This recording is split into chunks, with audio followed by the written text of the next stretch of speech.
Imagine you're planning a road trip in your car. Before you start the journey, the first thing you ask is, how much fuel do I need? Because without enough fuel, even the best car cannot reach destination.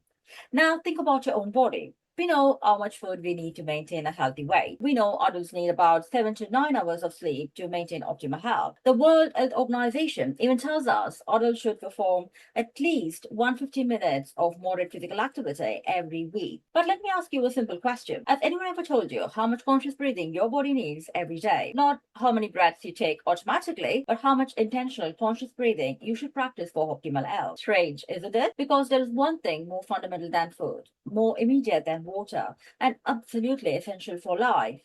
That's your breathing, the act that feeds our body with oxygen. Hey there, if you're new here, I'm Dr. Devi Sundar, an integrative mind body consultant. And in my channel, I break the science behind breath, mental health, and neuroscience for people with chronic respiratory disease and long term chronic illnesses. For both the loyal subscribers and the new subscribers, please do share the content you're watching with your network, and it would be a huge support for this channel to grow and reach many communities. Without any further ado, let's dive into the content. So, breathing. Before we were born, our mother breathed for us. Through the placenta, oxygen traveled from our bloodstream into ours.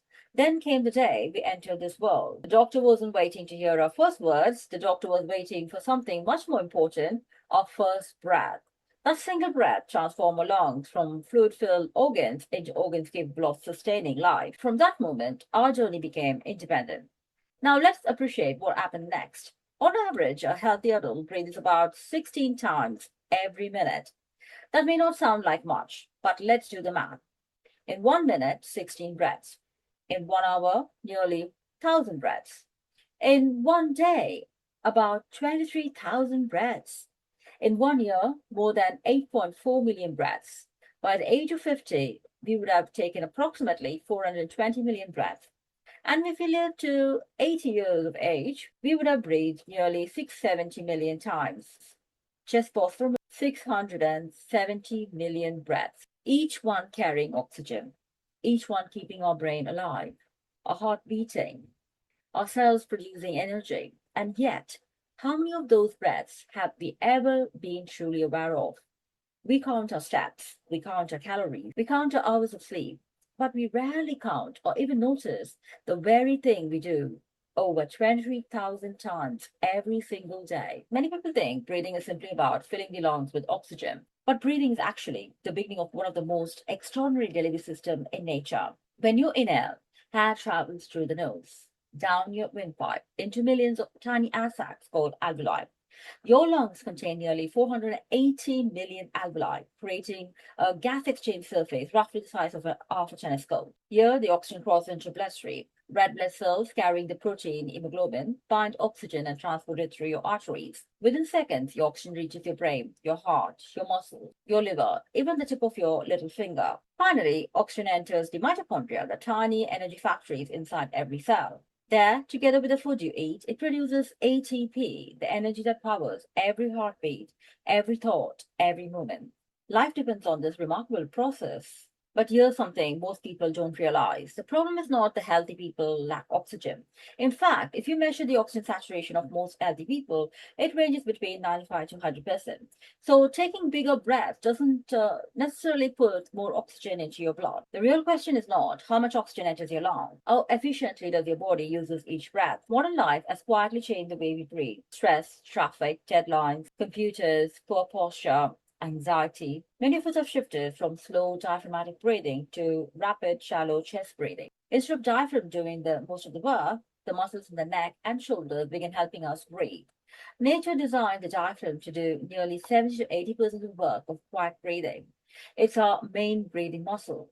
The muscles in the neck and shoulders are assistants meant to help during exercise or respiratory distress. But imagine asking the assistants to do the manager's role every day. They can help for a while, but they are less efficient and tire more easily. That's exactly what happens when shallow chest breathing becomes our habitual pattern. Our breathing becomes faster, smaller, less efficient, and often we don't even notice. Interestingly, modern science is beginning to rediscover something ancient traditions observed thousands of years ago. Studies show that slow, controlled breathing can influence much more than the lungs. It can increase heart rate variability, a marker of a healthier and more adaptable nervous system. It can reduce activity in the body's stress response.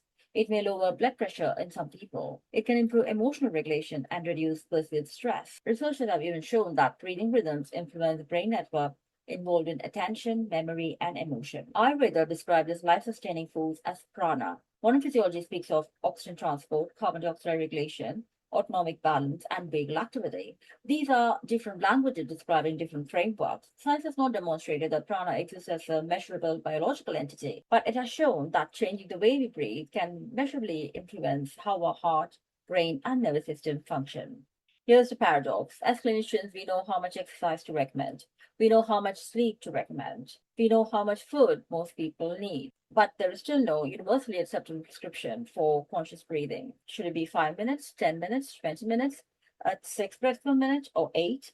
Should it differ for anxiety, COPD, heart disease, healthy aging, or athletes? We simply don't know yet. Perhaps breathing science today is where exercise science was 50 years ago. The importance is recognized, the benefits are promising, but the precise prescription is still evolving. Maybe the next frontier of preventive medicine is not just asking, how much do you exercise? Or how well do you sleep? But also, how do you breathe? Because breathing is not just the act that keeps us alive, it may become one of the most powerful ways to improve how well we live. For the audience watching or listening, we count our steps, we count our calories, we even count our hours of sleep. Perhaps the time has come to start paying attention to our breaths. Until my next video, stay healthy, stay curious.